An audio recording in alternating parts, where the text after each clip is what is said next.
So in the AFC West, this division is shaping up to be really, really competitive and really interesting because of how explosive these offenses in this division are.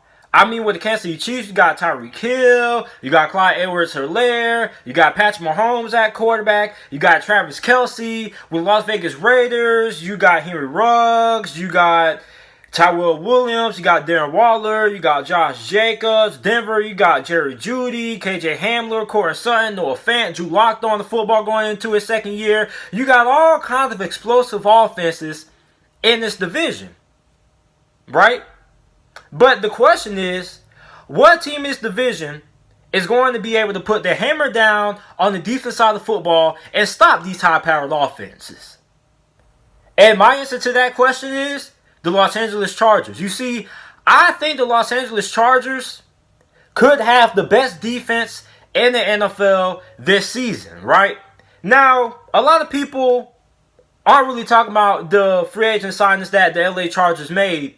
Everybody's just talking about them drafting Justin Herbert and how soon will he end up being the starting quarterback for the LA Chargers. But this video isn't about the LA Chargers offense and the quarterback situation. This video is about why the Chargers could have the best defense in the NFL this year, right? Let's start off with their two biggest free agent acquisitions. The first one is defensive tackle Linval Joseph. Now, Linval Joseph has played for the Minnesota Vikings over the last couple of years of his career, right? And during that span, he's been one of the best run-stopping defensive tackles and one of the best interior defensive linemen that we've had in the NFL. Last year, he had an overall grade by Pro Football Focus of 71.2. He had 3 sacks, 6 tackles for loss, and a lot of people don't really talk about him like that because he doesn't have the flashy numbers like a guy like a Geno Atkins or Aaron Donald has. But Linval Joseph gets the job done. He is going to be a big upgrade to an already impressive defensive line. Then, on top of that, you're going to be pairing him up with second-year defensive tackle Jerry Tillery, who they took in last year's NFL draft, right?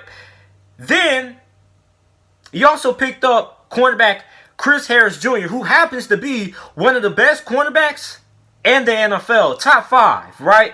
And for the last couple of seasons, he was the best cornerback in the NFL. Now, last year, his play kind of dropped off in Denver just a little bit. Still one of the best in the NFL. You pick him up, and now you add him to an already impressive secondary with Casey Hayward, Desmond King, and Derwin James, right? So, first let's focus on the defensive line, right? Rushing the passer, you got two Pro Bowl caliber pass rushers in Melvin Ingram and Joey Bosa.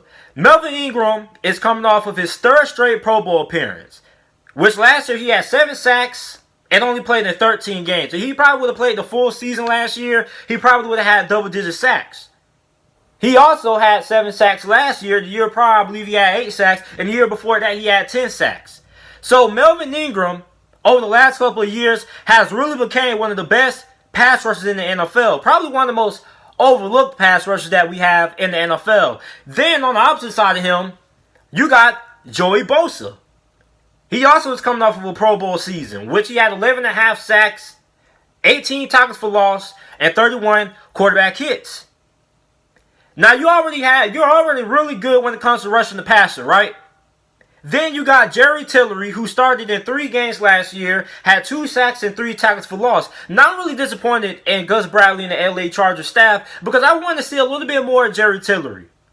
I felt he should have gotten some more opportunities to make plays, right? Because he only started in 3 games according to sportsreference.com, which has all the stats and things like that. And then he came in on a couple of plays as a rotational piece. But this season, I think we really get to see Jerry Tillery and what he can do as a full-time starter at that tackle position for the LA Chargers.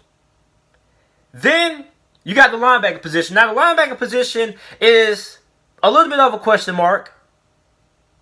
Now, they did trade up with the New England Patriots in the first round of this year's draft to draft Kenneth Murray, which if Isaiah Simmons wasn't in this draft class, Kenneth Murray would have been a top 10 pick. He would have been the best linebacker coming out if it wasn't a guy named Isaiah Simmons, right? Now, Kenneth Murray is a really great tackler. He's a sideline-to-sideline linebacker, and he is dramatically going to improve that linebacking core of the LA Chargers. You also got Denzel Perryman, Nick Vigil, Kazir White, and Malik Jefferson, right? So linebacking core should be pretty solid. Then we got to get into the secondary, which is my favorite thing to talk about when it comes to this LA Chargers team. This secondary is the best secondary in the NFL, especially when it comes to the cornerback group. You got Casey Hayward, who is coming off of a solid season last year. He had a grade by PFF of 84.2, 2 interceptions, 8 pass deflections, right? So you got him, man, on one side of the defense. Then you got Chris Harris Jr., who they brought in from free agency, who from a long time has been the best cornerback in the NFL. And nobody really talks about it. When we talk about the best cornerbacks in the NFL, the guys who come to mind is Richard Sherman, guys like Darius Slay. A lot of people don't really talk about Chris Harris Jr. Now, I don't know why that is, because if you're a diehard football fan like me, you know that Chris Harris Jr. is one of the best cornerbacks in the NFL. But if you're just a basic watcher of the football and you just have a general knowledge of the NFL, you don't really know how good Chris Harris Jr. is. A lot of people who have general football knowledge don't even know who he is, right? So Chris Harris Jr., you add him to that secondary of the LA Chargers that is already good, and you probably get the definition of what is lockdown. That's what that secondary for the LA Chargers is going to be this season. Because not only do you have Casey Hayward and Chris Harris Jr., who are capable of being number one cornerbacks on majority of the NFL rosters, but you also have Desmond King. So you got 3 great cornerbacks who potentially could all be CB1s on the majority of NFL rosters. And you got them all on one team. Wow. Then in the secondary, you got Derwin James. Now, Derwin James missed the majority of the season last year. He only played in 5 games. But in those 5 games, he was still pretty freaking good.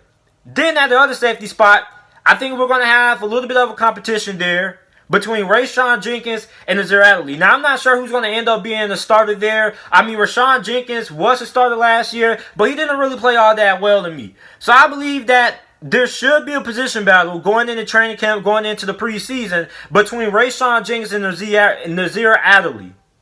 Now, we didn't really see a lot of Nazir Adderley last year, which was a little bit of a surprise to me because I thought he should have ended up starting over Rashawn Jenkins. But he should end up starting over Rashawn Jenkins this coming season because Rashawn Jenkins wasn't really all that good last season. So this is a LA Chargers team that you know what reminds me of? With defensive coordinator Gus Bradley, Seattle.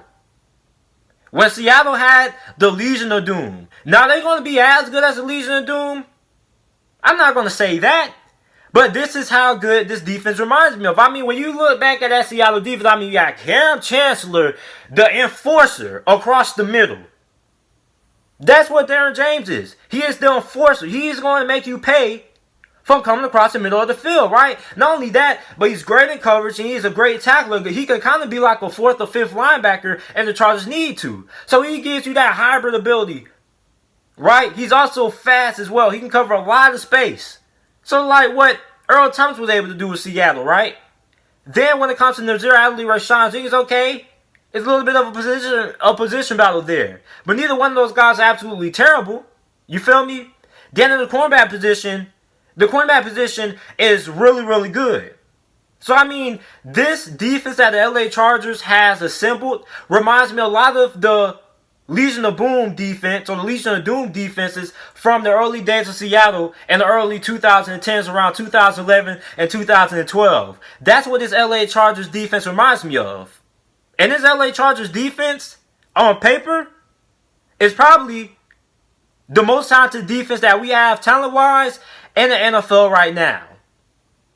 And for a division that's loaded with talented teams on the offensive side of football, if you're the Chargers, your defense is going to have to step up this year. And I believe they are. Because the Chargers want to make it to the playoffs this year, they're going to have to be able to get through this gauntlet that is the AFC West, because it is a lot of firepower in this division, and somebody has to be able to shut these guys down. And I believe the LA Chargers are going to be able to do the team, are going to be able to be the team to do that. Which is why I believe the Chargers could have the best defense in the NFL this season. So let me know what you guys think about the LA Chargers defense down in the comment section down below. Make sure you like the video, subscribe to the channel for more NFL videos and content, and thanks for watching.